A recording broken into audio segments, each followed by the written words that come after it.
দালালের হাত ধরে বাংলাদেশ থেকে ভারতে প্রবেশ করার অভিযোগে গ্রেফতার 5 জন। পুলিশ সূত্রে জানা যায়, স্বরূপনগরের হাকিমপুর সীমান্ত দিয়ে 2 বাংলাদেশিকে পাচার করার আগে 3 জন দালাল সহ 2 জন বাংলাদেশি মহিলা গ্রেপ্তার। বসিরহাট মহকুমার স্বরূপনগর থানার বিথারি হাকিমপুর গ্রাম পঞ্চায়েতের হাকিমপুর সীমান্ত দিয়ে খাদিজা খাতুন নামে এক বাংলাদেশি মহিলাকে মোটা টাকার বিনিময়ে দালাল তানজিলা বিবি খাতুন এবং তার স্বামী খোকন বিশ্বাস বাংলাদেশে পাচার করবার চেষ্টা করছিল।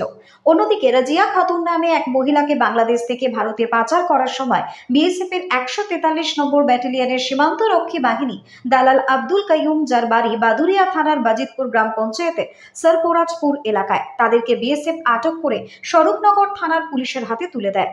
3 দালাল এবং 2 বাংলাদেশি নাগরিককে পুলিশ প্রাথমিক জিজ্ঞাসাবাদ করে জানতে পারে ভারতের দালালদের মোটা টাকার বিনিময়ে ওই 2 জন বাংলাদেশি মহিলাকে পারাপার করার সুযোগ করে দেয়। তারপর তাদেরকে গ্রেপ্তার করে বসিরহাট মহকুমা আদালতে পেশ করল স্বরূপনগর থানার পুলিশ।